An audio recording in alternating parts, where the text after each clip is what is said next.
I'm going to do meiosis at 2 o'clock and I'm going to do meiosis at 8 o'clock. At 2 o'clock, this is what my cell looks like during metaphase 1. And then the second time I do meiosis, this is what it looks like during metaphase 1. Are they the same? Yes or no? Kari, how are they different?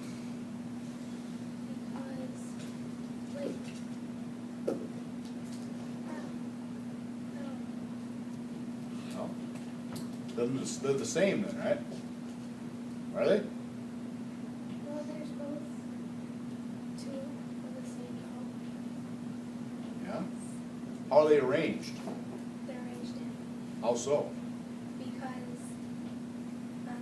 that one, the two blues are on the same side.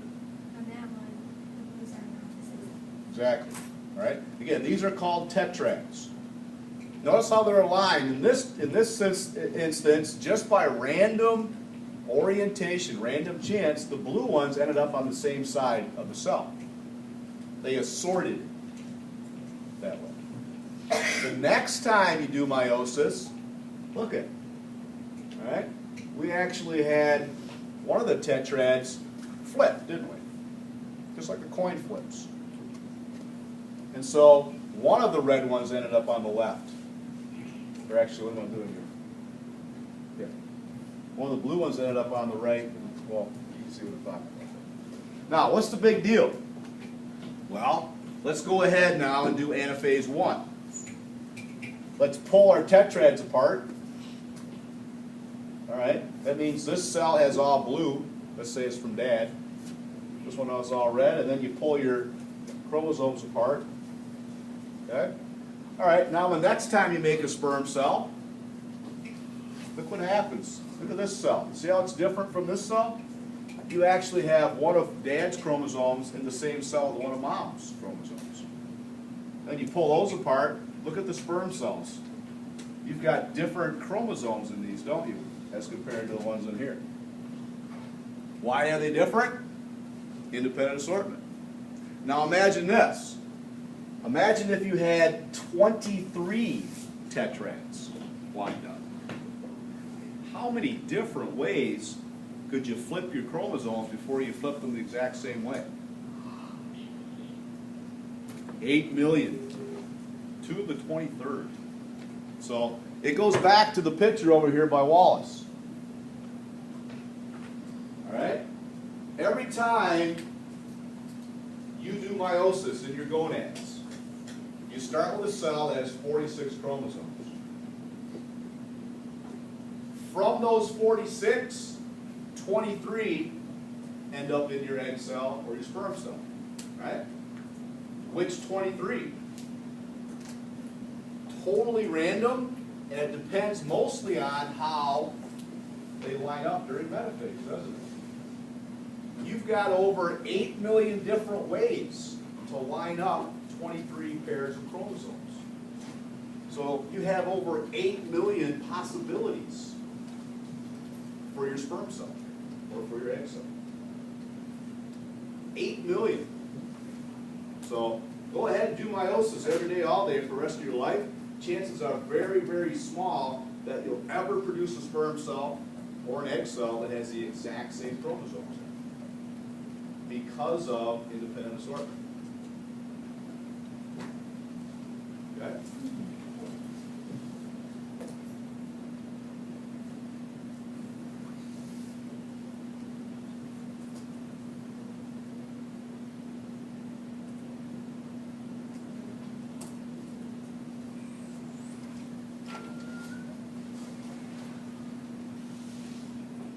We can use a diploid cell with just 2 pairs of chromosomes to illustrate a genetics concept called independent assortment. We will track the movement during meiosis of the cell's 2 pairs of homologous chromosomes. Okay, first, which chromosomes appear to be homologous, right? This one's homologous to that one, right? They both have the S form of the gene. This one's homologous to that one. First thing that will happen is we have to duplicate our chromosomes.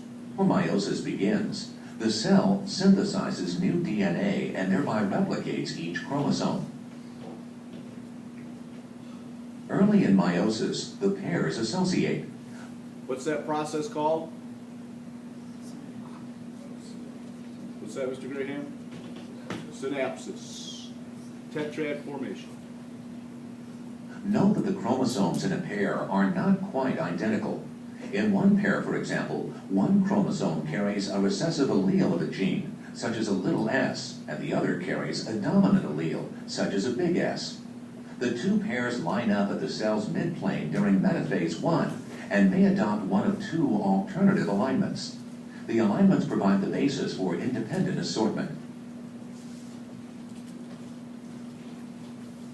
The cell. Okay, that's all it is right there. Notice how the first time you've got the big Y chromosome on top, but over here it's flipped, isn't it? And again, just imagine if you had 23 tetrads.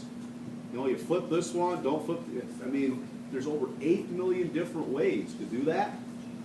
And so every time you're going to get different chromosomes in your egg cell or your sperm cell. Cell may adopt alignment 1, in which the little s and the big Y alleles end up in the same daughter cell. Or the cell may adopt alignment 2, in which the little s and big Y alleles end up in separate daughter cells. Yeah. What's S? S is just a symbol to represent some gene, some allele. So it's not like the X and Y kind of thing? No. Those are just, those are called genes. It's not the whole chromosome. Alright. Right. And when we start doing our Punnett squares, and install it next week or the week after, we'll use letters to represent genes. Like big B for blue eyes, little b for green eyes. Little pieces of the chromosome known as genes.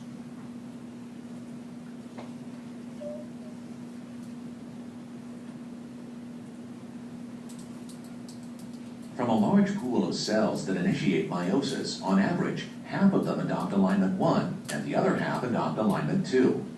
During the second half of meiosis, the two cells from each alignment divide into 4 haploid cells.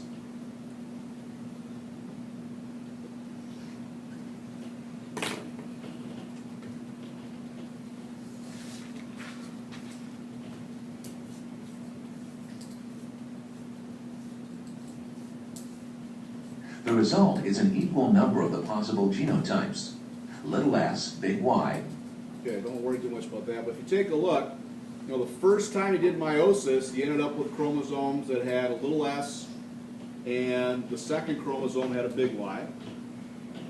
And then you had a big S with a little y, and the next time you did meiosis, look, you had little s, little y together. You didn't have that over here, did you?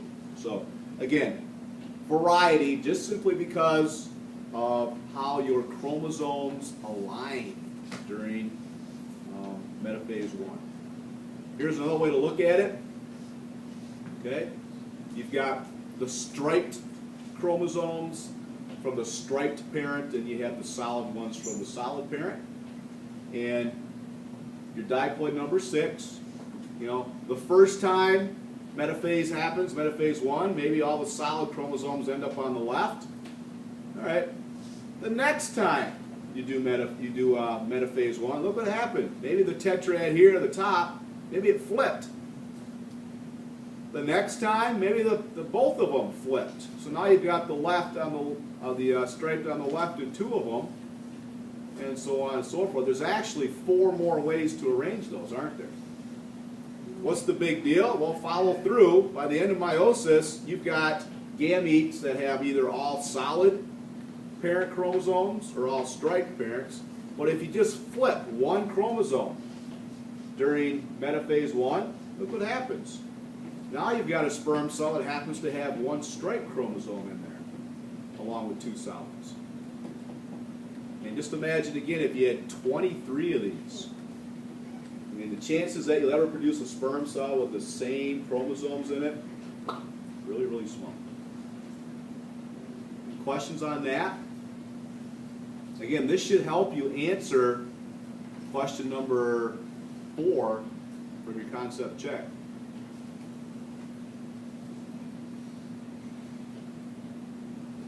Here's the formula again. Question 4. All you do